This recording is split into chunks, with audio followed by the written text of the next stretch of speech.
Right now at 6, live team coverage as strong storms roll through southern Wisconsin.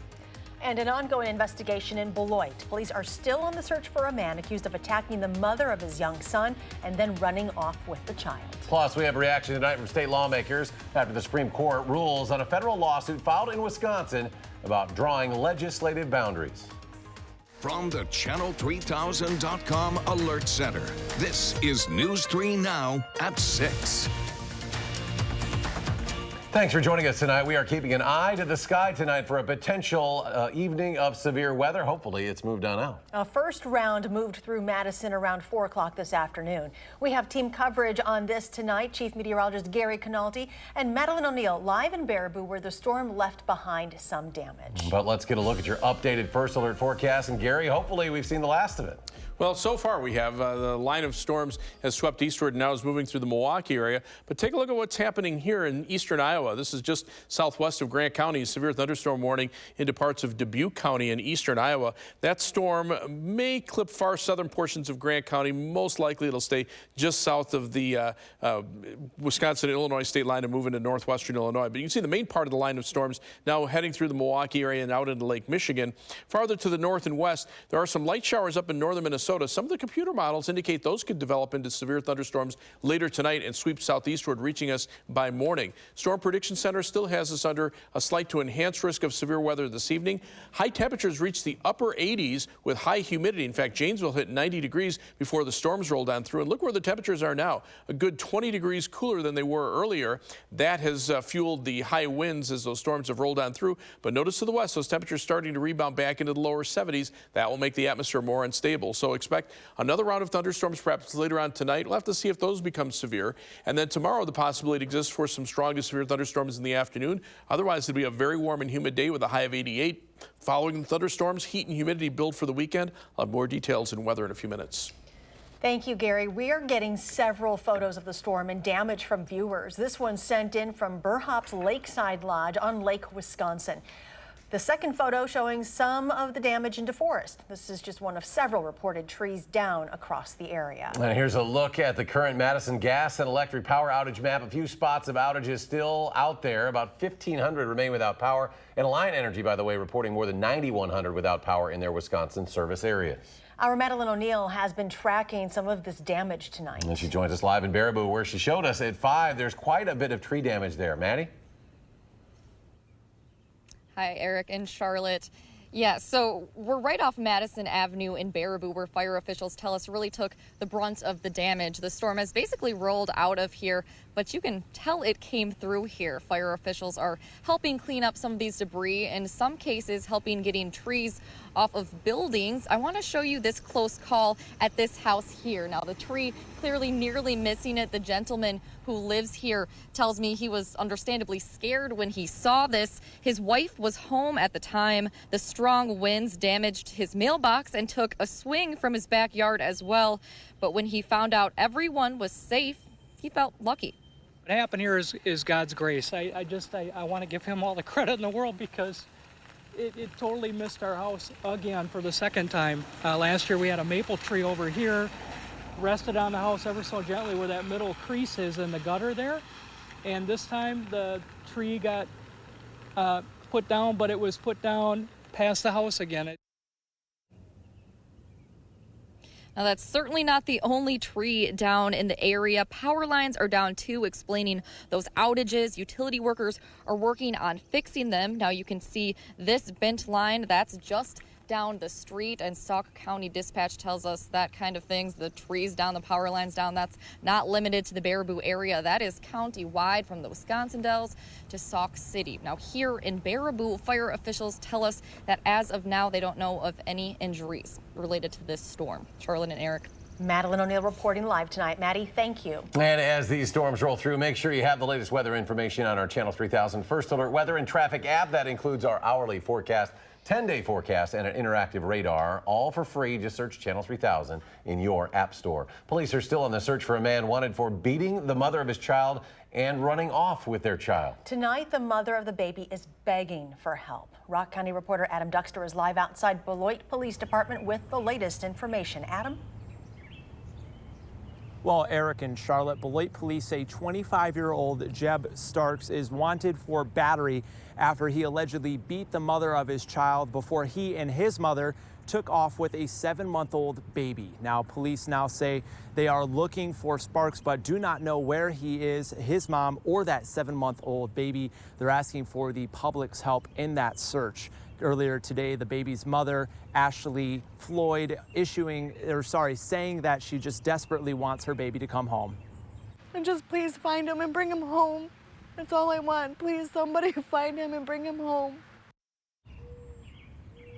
Now, Beloit police say that they have other departments that are helping out with this search, but a request to file an Amber Alert was denied by the state's Department of Justice because it did not meet the criteria. Now, police say they are looking for a black Mazda 6 that's missing a driver's side window. You can find all of that information, plus more information about this search on our website, channel3000.com. An arrest has been made in the shooting death of an off-duty police officer in Racine. The department announced the arrest just moments ago. The suspect was arrested in Milwaukee. Officer John Hetland was shot and killed last Monday night at a bar when he tried to stop an armed robbery. More than $78,000 was being offered for information that led to an arrest. We will have more on this story tonight on News 3 Now at 10. The future is uncertain tonight for a federal lawsuit filed in Wisconsin about drawing legislative boundaries. The U.S. Supreme Court ruled that federal courts should not weigh in on partisan gerrymandering cases, likely putting an end to that litigation in Wisconsin. Reaction pouring in from state lawmakers. Rose Schmidt tells us what they're saying tonight. Rose? Yeah, so Democrats say the U.S. Supreme Court ruling is a dismissal of democracy, and they're calling for nonpartisan redistricting reform in Wisconsin. But Republicans are hoping today's high court ruling puts an end to the redistricting case that first started here in Madison. How could Democrats win every statewide election in Wisconsin in 2018, but Republicans still maintain control of both houses at the state capitol? That's what Democratic Representative Chris Taylor is asking. And they can do it because they pick their voters rather than the voters picking them. She says the answer lies in the way Wisconsin's legislative boundaries are drawn. Now the nation's high court is ruling that federal courts don't have a role in policing questions about partisan gerrymandering, which Taylor calls a tragic decision. More importantly, it calls into question whether the people are truly going to get to choose who represents them in this Capitol. But now there's questions about what will happen with litigation in Wisconsin. I think that this case really kind of puts a stake in the heart of our Wisconsin case. Democratic voters filed a federal lawsuit in Madison in 2015, arguing that the legislative maps Republicans drew in 2011 were unfair. A trial in that case is set for July, but the U.S. Supreme Court decision today could put an end to that lawsuit, something Republicans are hoping for. It appears to have shut down what's going on in the Western District of Wisconsin. Republican Senate Majority Leader Scott Fitzgerald and Assembly Speaker Robin Vos say the federal lawsuit has been a distraction and a waste of taxpayer resources. And also, I guess, then there'll be questions about what would be the direct effect on cases moving forward. And as negotiations wrap up on the state's budget, Fitzgerald and Vos say the Supreme Court ruling confirmed what they knew all along, that federal courts shouldn't second-guess the choices the legislature is making. And at the end of the day, I think, we set our priorities, and I think they fulfilled all the promises that the Republican legislature had made. The Fair Elections Project, which launched that Wisconsin case, also issued a statement today saying it's disappointed and people know that partisan gerrymandering exists. Rose Schmidt reporting tonight. Rose, thank you very much. Governor Tony Evers did not comment on his plans for the budget today during an event in Beaver Dam. The governor stopped at a library there to read to local children this afternoon. This week, the state Senate and Assembly both approved the budget proposal. Governor Evers can now sign it into law, veto, or use his partial veto powers to revise it to make it more accommodating to Democrats. A Democratic representative from Milwaukee will look a little different come Monday. A bill he has been pushing for more than a year is now at the governor's desk for his approval. Representative Jonathan Brostoff authored a bipartisan measure to provide more regulations and protections for the deaf community. But he had a rather unusual way of drawing attention to it. He's been growing his hair out, vowing not to cut it until both houses pass the bill. Now that it has happened, Representative Brostoff says he will celebrate with a trip to the barber on Monday. Still ahead tonight at 6, the city of Madison wants your input when it comes to allowing dogs in city-owned parks. And keeping kids active this summer, a former Badger great teams up with the Boys and Girls Club. And then tonight at 10, a warning from the city of Sun Prairie. It says a recent data breach may be putting your information at risk. That story is tonight on News 3 Now at 10.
Welcome back. A bipartisan group of legislators from Milwaukee and Green Bay is proposing a Most Valuable Player Week to honor Christian Yelich, Giannis Antetokounmpo, and Aaron Rodgers. The group introduced a resolution today that would designate the first week of December 2019 as MVP week in Wisconsin.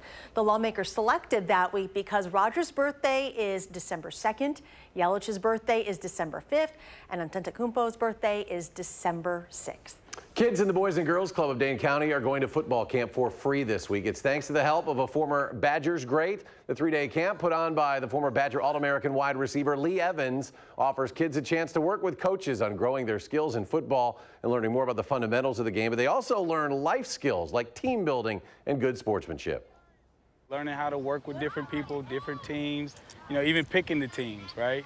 Some kids want to play with each other, but you break them up, and now they got to play against and learn to work with some different kids. I think it's great. Kids say the opportunity to play in the camp taught them it's okay to make mistakes, and that overall the camp built up their confidence. The University of Wisconsin-Madison joins other UW schools in raising the Pride flag in honor of Pride Month this June. A flag will be raised at each student union to show UW's inclusion of all students, according to Wisconsin Union Deputy Director Susan Dibble. UW follows in the footsteps of Governor Evers, who raised the Pride flag over the state capitol building earlier this month. Pride Month is represented in June because of the Stonewall riots that happened June 28, 1969. Although June ends in a few days, Dibble says the flags will continue to wave through August. City of Madison will be hosting several community meetings next month, gathering input about dog policies in the city's public parks. Currently, the majority of parks do not allow dogs, and the city wants to know if they should revamp that ordinance.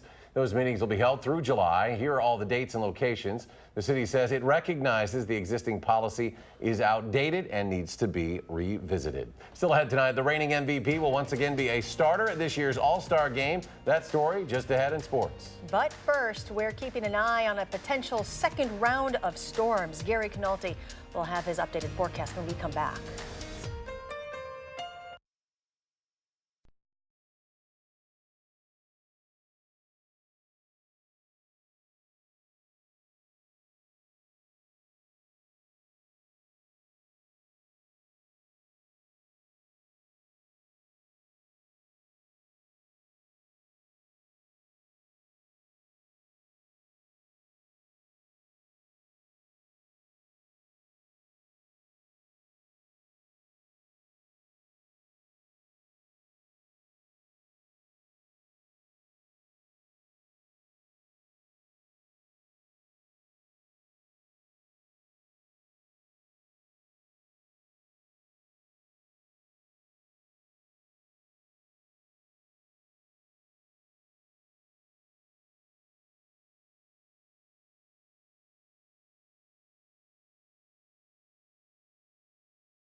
A very busy Chief Meteorologist Gary Canalti joins us now with an update on our forecast. Good thing I did the noon show today. It gave me a good head start on what was going on because the severe thunderstorm watch came out right at the end of the noon show, and from there on it's been off to the races all afternoon. You can see on visible cloud track, and this is kind of interesting. These satellite pictures came from satellites that were developed at the University of Wisconsin in Madison. They're very high resolution pictures that are taken every minute or so, and you can pick out these what we call overshooting cloud tops, where the storms literally burst into the stratosphere for a short period of time, where the temperatures actually start warming with height. But when we start to see those enhanced areas of clouds, that's where the severe weather threat tends to be highest, because then those storms collapse and they bring an outrush of air, which causes damaging winds. And you can see another cluster of storms right over here that has been developing over parts of northeastern Iowa. And that area of storms was severe. Right now it's weakened a little bit, so there's no warning out for it. It is taking a path that would take it perhaps just south of Grant County.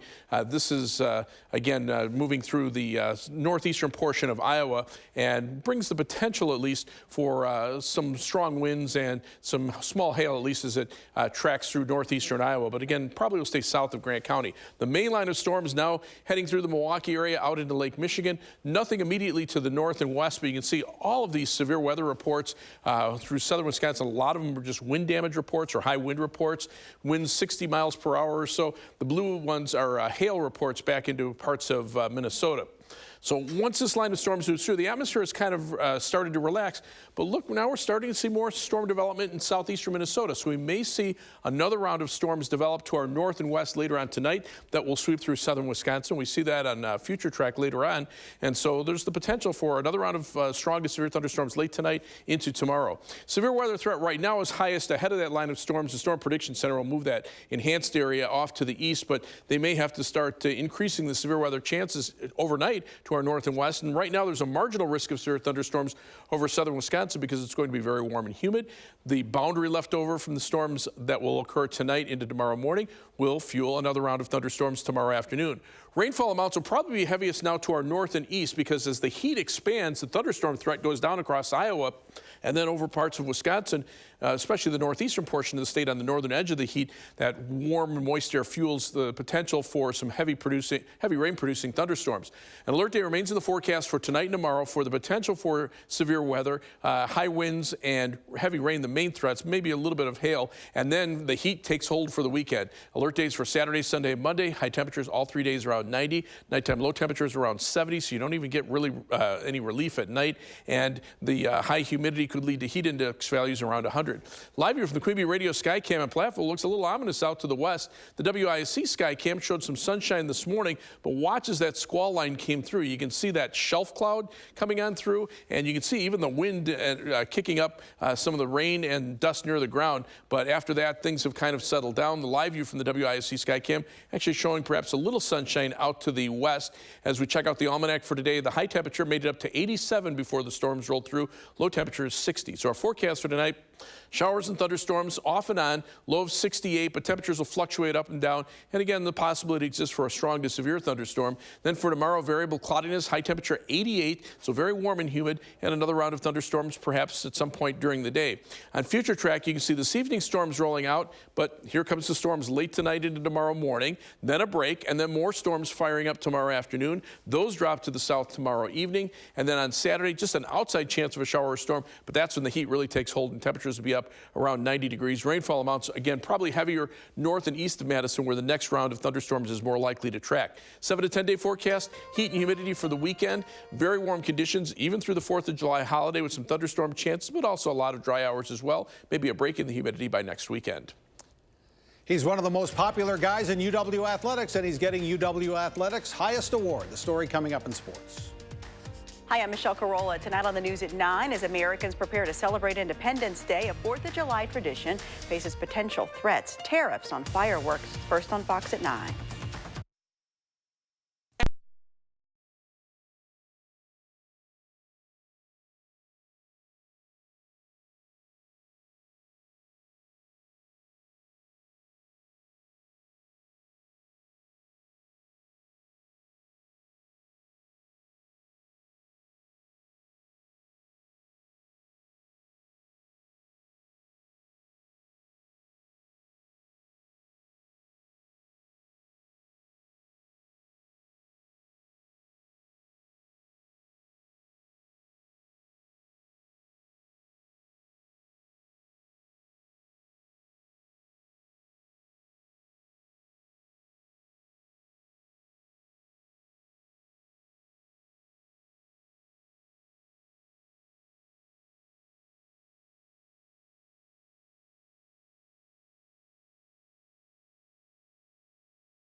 Christian Yelich will be a starter in the Major League Baseball All-Star Game in Cleveland in a couple of weeks. Yelich was selected by the starters fan vote. Brewers finally figured out how to beat the Seattle Mariners today at Miller Park. Expect the unexpected. Orlando Arcia, 3-run homer. He was the Brewers' number 9 hitter, but he came through to give Chase Anderson the lead. And Josh Hader closed for his 19th save.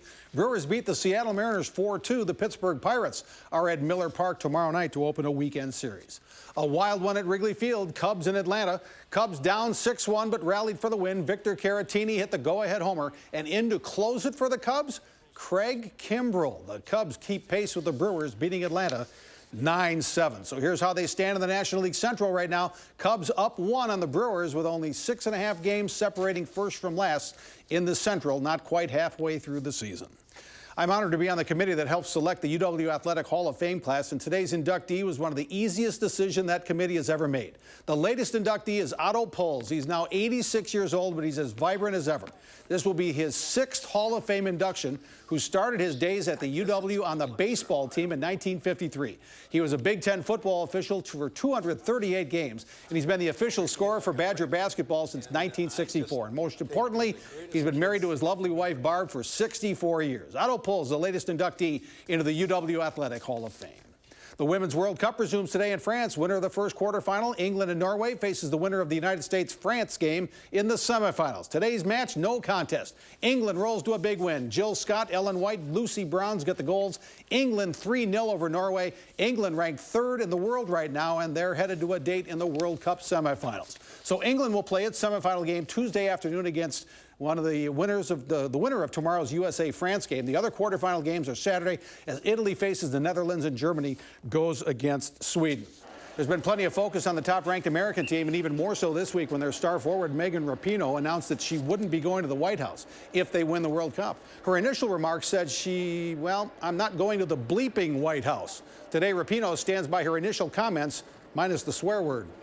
I stand by the comments that I made about not wanting to go to the White House, with the exception of the expletive. My mom will be very upset about that.